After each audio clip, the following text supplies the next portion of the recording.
Although I didn't make a video about America's mass shootings in the wake of the one in Dayton and El Paso, people have been messaging me on Instagram and even some comments on my other videos asking me really to make a video about mass shootings in general, and I think this will just be part of my series of, a British take on, whatever. I've done a couple of videos of just my various takes on various American issues, and I guess I'll tackle mass shootings today. And what I did just before I started recording this video is I went back and read something I wrote back in October 2015 after a mass shooting at a college campus, and it was actually the first thing I ever wrote in terms of journalism, and this was for my university's politics website and magazine. And basically I was reading through the article and it's pretty much the same. It was, me talking about how people in Congress, especially Republicans, won't do anything because they're funded by gun lobbies and funded by the NRA. And what was surprising while reading this, or I guess not surprising to many of you, even though it was only 4 years ago, pretty much the same arguments. I'm talking about people blaming it on mental health and not the guns. I'm talking about everyone trying to block Obama's push to put some sort of gun regulation, and talking about how they're in bed with the gun manufacturers and the NRA. And it seems like nothing ever changes, and the whole world are looking at America now thinking this is totally insane. But I'm going to break down, what I think of it in terms of relation to what happened in the UK and why we had gun regulation. I'm going to talk about the various different reasons why people do these types of mass shootings, including some of the stuff I wrote 4 years ago about talking about the fame aspect of it, and then talking about, I guess, what could be done in America to combat this type of thing. So to start with, let's maybe define what a mass shooting is. And if you go on the Wikipedia page, basically mass shootings in America, there are various definitions. So Stanford University says it's 3 or more shot in one incident, excluding the perpetrators, at one location at roughly the same time. And this excludes organised crime as well as gang-related and drug-related shootings. And then the mass shooting tracker has 4 or more shot in one incident and at one location at roughly the same time. Washington Post has 4 or more shot and killed in one incident, excluding the perpetrators, at a public place. And then the Congressional Research Service has 4 or more shot and killed in one incident, excluding the perpetrators, at a public place, excluding gang-related killings and those done with a profit motive. So a lot of these outlets and places say it's about having 4+ people, which, is up for debate. If you kill 3 in a shooting, is that not a mass shooting? Anyway, it is clear America obviously has a massive problem with gun violence in general, but in particular has a unique problem of a mass shooting epidemic that happens, multiple times every single year, and it's just obviously horrific. Lately we had 2 in within 24 hours of each other, and there's different reasons for both of them. But coming from an outsider's perspective, coming from the UK, it's just so crazy that there is just no action done on this. In the UK we have events like knife crime, we have stabbings, and that is so tragic. Even though a lot of the time it is gang related, we obviously feel awful about that. If people were getting killed in 10s and 20s, or in Las Vegas, 60 people, was it? Getting killed at once, and this happens every couple months. I don't know what is wrong with Americans that there isn't more pressure to do something about these things.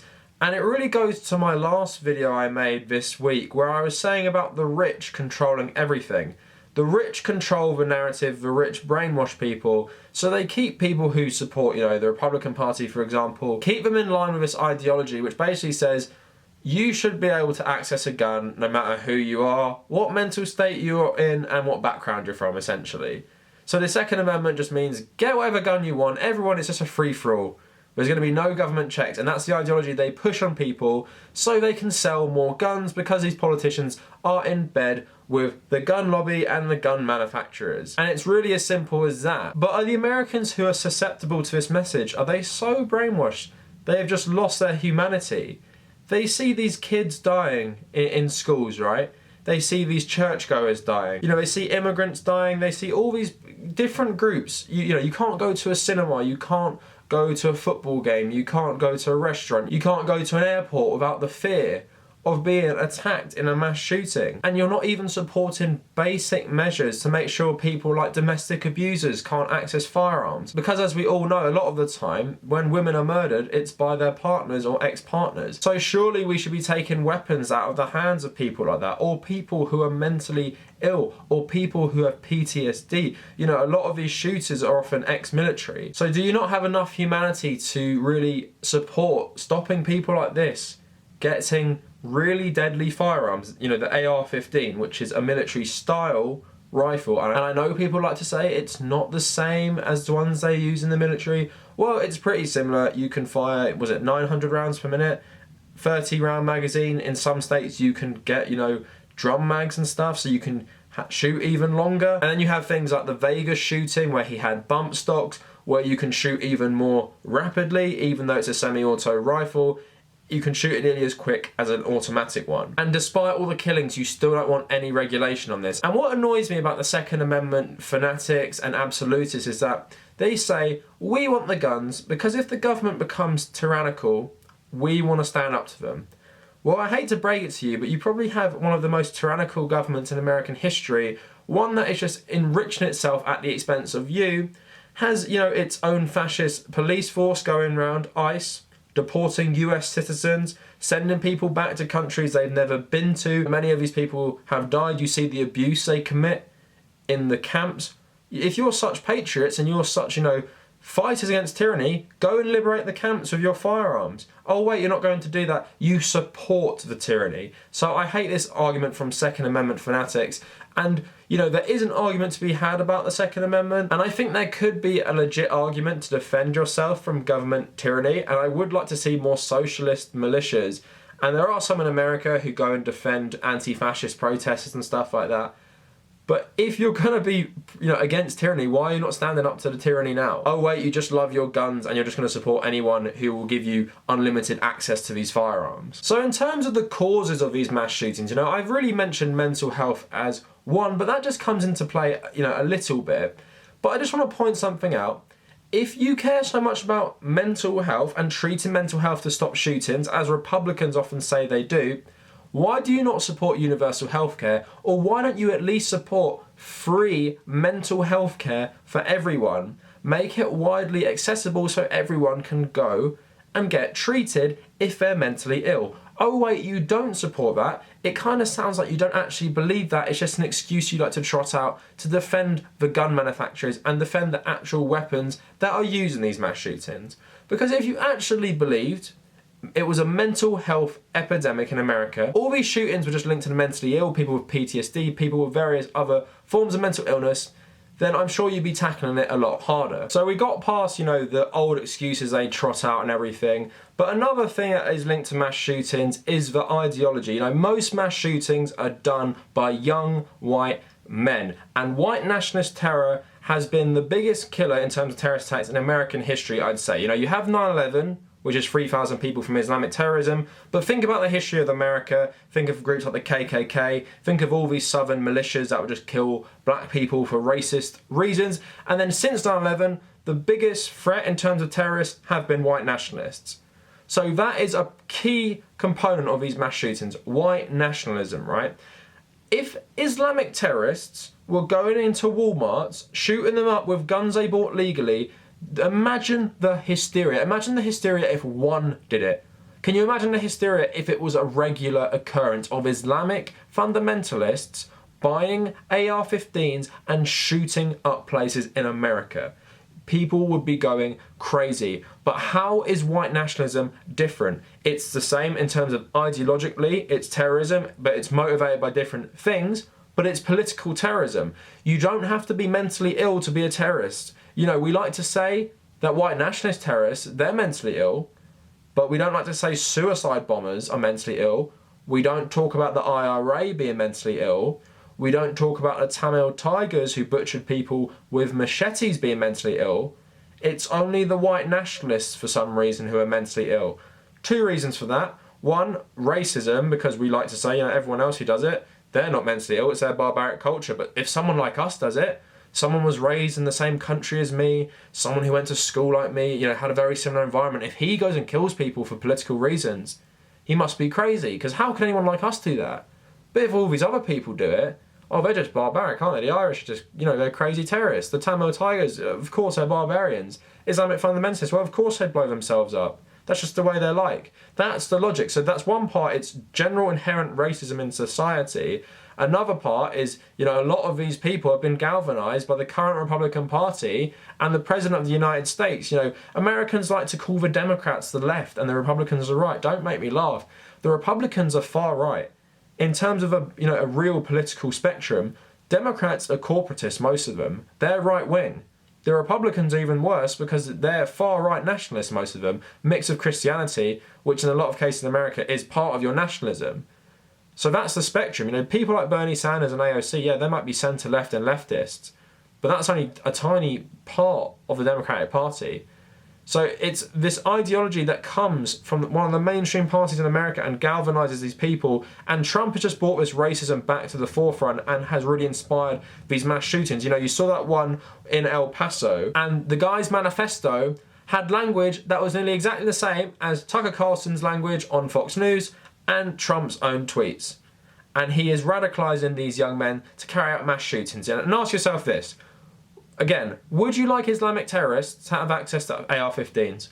Would you like Islamic terrorists to have access to bump stocks? Would you like Islamic terrorists to have access to, drum magazines for their AR-15s? Would you like that? So why are you okay with white nationalists doing the same thing? Why are you okay with white supremacists doing the same thing? And this is the truth that makes a lot of Americans and people on the right uncomfortable. You have unleashed this terrorism on your own country, and that's what it is. It's terrorism. It's people who are linked by a similar ideology, not always the same, but similar.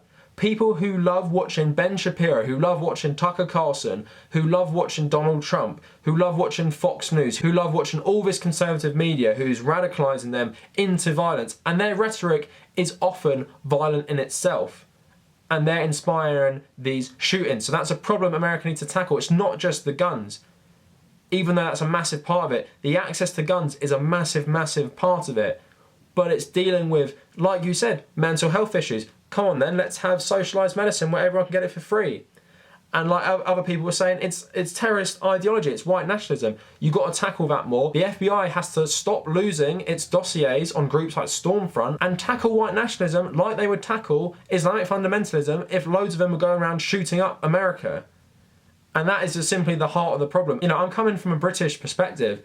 We're not perfect in terms of things like racism, in terms of things, violence, attacks on non-white people, but you can see the difference. We don't have mass shootings. We barely even have gun murders. That it does happen sometimes in the UK, but it's nowhere near the same because we don't have the access to the weapons. It's so hard to get a gun at all, and you have to have so many checks to even get one. I think one person who has a gun, and that's it. And I've never even seen it before because you're not even allowed to take it out. You have to have a place to store it in your house, and it's pretty much just used for clay pigeon shooting. And in other parts of the country, it's used for hunting. And that is pretty much it. But you need so many checks. America at least needs better background checks to stop domestic abusers, to stop, politically motivated people who want to carry out violence or might have inherently violent ideology, like fascism or white nationalism, which is inherently violent. And of course you stop the mentally ill from getting these guns. Of course you stop, the regular people you don't want to have them, like criminals. You have to do other things as well, like close the gun show loophole, where people can just easily buy guns from gun shows.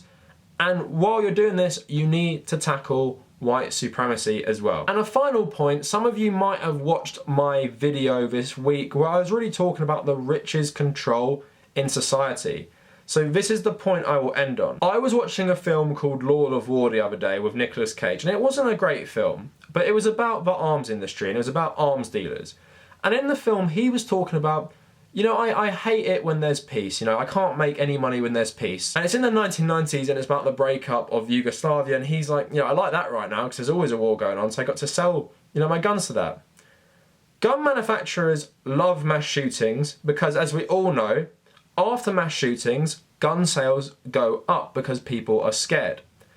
And what happens when the mass shootings happen? They send out their politicians, please say it's the mental health issues, it's the video games. Deflect for us.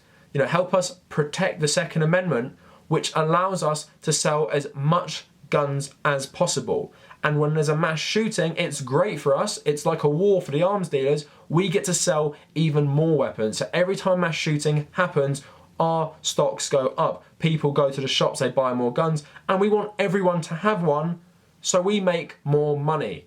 And that's the heart of it. It's the riches control in society. So you need to vote for people who will fundamentally change the system, so people like the gun lobbies cannot control the politicians anymore and keep this from happening. Because make no mistake, you think people aren't that evil. Think about arms dealers. They love war. So you think arms dealers in your own country don't love violence that helps their sales. They do love these mass shootings. These mass shootings make them more money, and they have no incentive to stop it. The only way to stop all this stuff is really getting money out of politics and reforming the system while tackling the other things which I said. More regulation on guns, tackle white supremacy, and tackle mental health issues. You've got to do all of that at the same time. It's not just the video games are doing it. Let's, put a ban on video games. The mental health issues, we just got to talk about that and deflect away from the real issues, which is white nationalism and access to firearms. So let me know what you guys think in the comments. I hope you enjoyed my British perspective on this. It's not anything really British inherently, I guess, but in my country, in Australia, in New Zealand, when we had mass shootings, we changed the laws and people gave in their guns. And people willingly did that because to them it's like, I am a human, I have some humanity, me owning this weapon isn't worth it. If stuff like Christchurch, if stuff like Dublin can happen again, it's not worth it, so I'm going to give it in. And that is what Americans need to realise as well.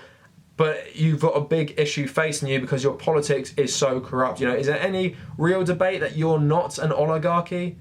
Because if you can continually have this violence and change nothing, like I said, 4 years ago I'm writing this article, 10 years ago people were probably saying the exact same stuff. From the 1990s onward, when this epidemic started, people were probably saying the same stuff over and over again. Nothing is changing. Vote for someone like Bernie Sanders, vote for people like AOC, vote for people who see the system for what it is. It's rich versus everyone else. It's rich controlling everything for their profits. And that is a nice simple way to think of it when you're choosing who to vote for. So anyway, let me know what you guys think in the comments. If you like this type of content, please leave a like and maybe subscribe to the channel. If you want to find me on social media, follow me at The Tabernacle on both Twitter and Instagram. I also have a Patreon now, and thank you to all my patrons. And please just check that out in the description. If you want to read some of the stuff I wrote, I will put the link to that article I wrote 4 years ago in the description, but I will also put my WordPress blog, just the Tabernacle WordPress. I wrote various things, go check that out. And if you made it this far, thank you for watching.